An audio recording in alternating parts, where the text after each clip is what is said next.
Hi everyone, and welcome to my YouTube channel, A League of Inspirational Women, where we are focused on inspiring women in different ways, right? In different aspects of life.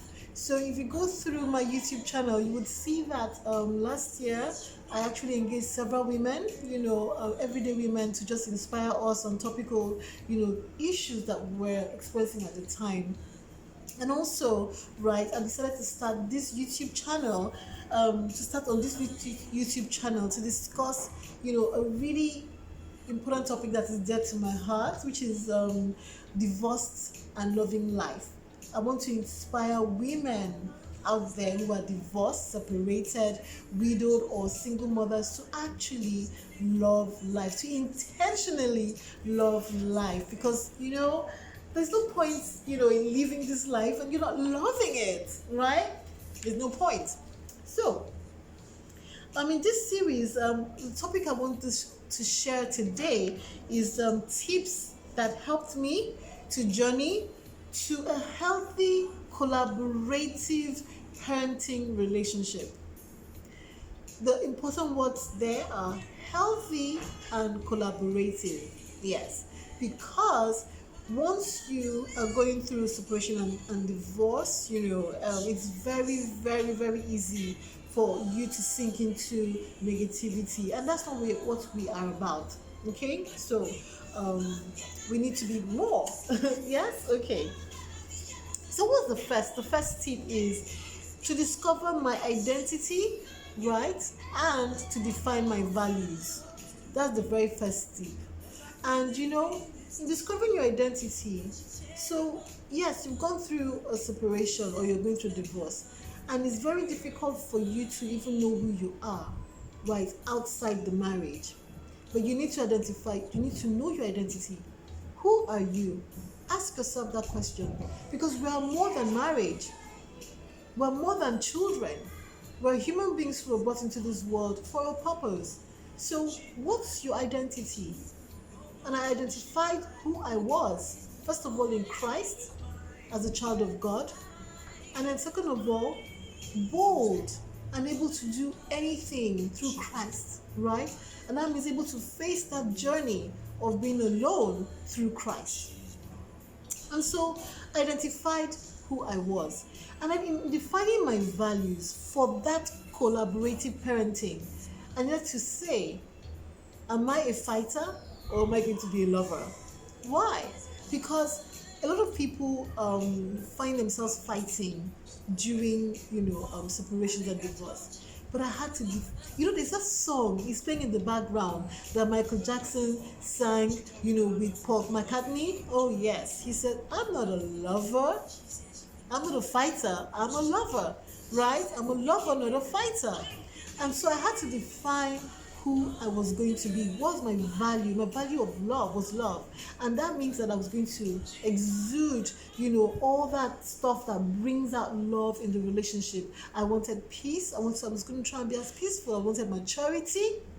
I was going to do my best to be mature. I was going to, work together, for the most important person in the mix, which was our son.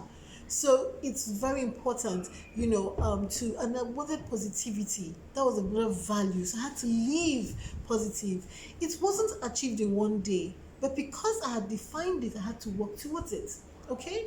All right. And so the second tip, right, is dive to self. Yes. It's not always about you. No. Most times in this kind of relationships, we make it think that it's about us. No, it's about both of you and the child. So how are you going to compete? It's not about you. You've got to die to self. So every time that you feel those negative emotions rearing their head, what do? You've got to look for ways to suppress it, right? You need to take your focus away, because where your focus is, that's where your energy will flow. So you needed to take your focus away from yourself, me, and focus it on, what was most important, which is your child, which of course was my child, right? And then also building that healthy and thriving relationship for my son to, have a stable mind. So that was important. I needed to die to self. So the third thing was, now, when those angers, right, when those angry emotions, negative emotions come up, I needed to take stock of my emotions, those emotions. If you don't take stock of something, you can't even handle it. So I took stock of how I felt, how it made me feel, and I didn't like it. And so I had to identify the triggers. What are the things that trigger those emotions? It is a journey. It was a journey in self growth, I tell you. So I had to identify those triggers, right? And then decided to learn, how to suppress those negative emotions when they came up, until, you know, as I continue to progress, right? Because they say practice makes progress, right? Yes. As I progressed in practicing how to, in my suppression of those negative emotions, whenever those triggers came up, they don't take control of me anymore. Because those triggers allows your emotion to take, and if you don't take stock and take control of them, they will control you, and every single time they will influence your behavior. And then after you have behaved badly, right, you leave and then you feel really silly. I didn't want to feel like that anymore. So I needed to be in control, right? And so take stock of your emotions and identify those triggers. Good. So the fourth one was my attitude. As a man thinks in his heart, so he is, right? And this is from the Psalms. And it's so important because what was I thinking? For me, I needed to think good thoughts. And how do you think good thoughts? Is you must focus on good things. So yes, I know. I knew that the relationship had deteriorated and it was bad. I played my part in it. He played his part in it. But guess what? We're both not all bad. There were some good sides of us. And so I focused on the good sides. And so in focusing on those good sides, the bad, the bad or the negative things were demagnified. It is a word, word like that, right? They were demagnified. I magnified the good. And because I magnified the good, those emotions as well, began to lose their influence on me. So think good thoughts. Focus on the good, people. Focus on the good. It's so easy to always focus on the bad, but those bad, when they come, they just take control of you. Please focus on the good. So that was the fourth, thing that I did. And then the fifth was I refreshed myself. Refreshing yourself is so good for you, people. Oh yes. Why is it so good for you? Because you just spend time, allowing wonderful energy to take control of you. And how do you do this?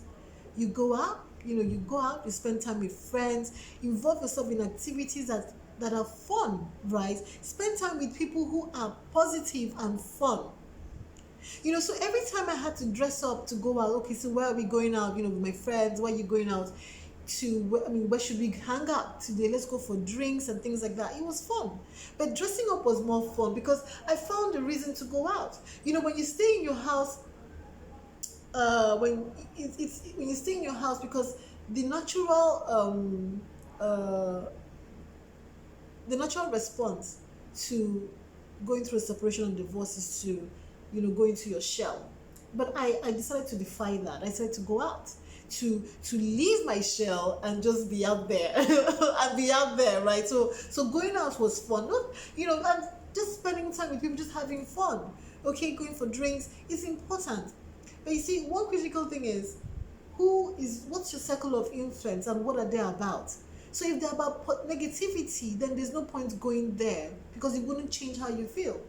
So I had to spend time with positive people, and the great thing is that over the years I had, created an atmosphere of healthy relationships, right, with my friends for so many years. And so during that painful period, I had friends I could spend time with.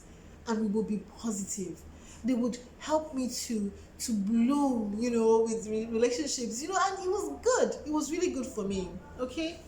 So the sixth thing is forgive. So I have 7 things to share. And this is the part 1. The sixth thing is to forgive, right? Forgiveness. In my book, A Bouquet from the Flames, I write about forgiveness, and I write about Jesus, telling one of the disciples, who asked him, how many times should I forgive? And he said 70 times, 70 times. And in understanding that part of the Bible, I realized that forgiveness was going to be a constant process until there was no reason to forgive anymore.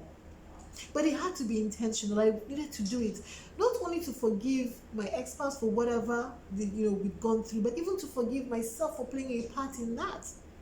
So every time negative thoughts about my ex would come, I would forgive. I would pray, and then I would pray, for him. I would pray for my ex, because he was my son's father. So I would pray for my ex, right? And, so that, God will also bless him to be able to provide for his son. Yes, because it's important. And so while you're praying for someone, can you be thinking bad about that person? It's so difficult, right? So really, I know it goes against the grain, but I did it. And this is where I am today. We have a healthy relationship, a healthy collaborative, parenting relationship. And it's a journey, but it takes a lot, but in the end, we are the better for it, and our son is the better for it. And then the final one is to let go of my child. Women, I know we love to hold on to our children. Then, we want to fight. We don't want the children to spend time with their fathers and things like that, But you know what? This is really important.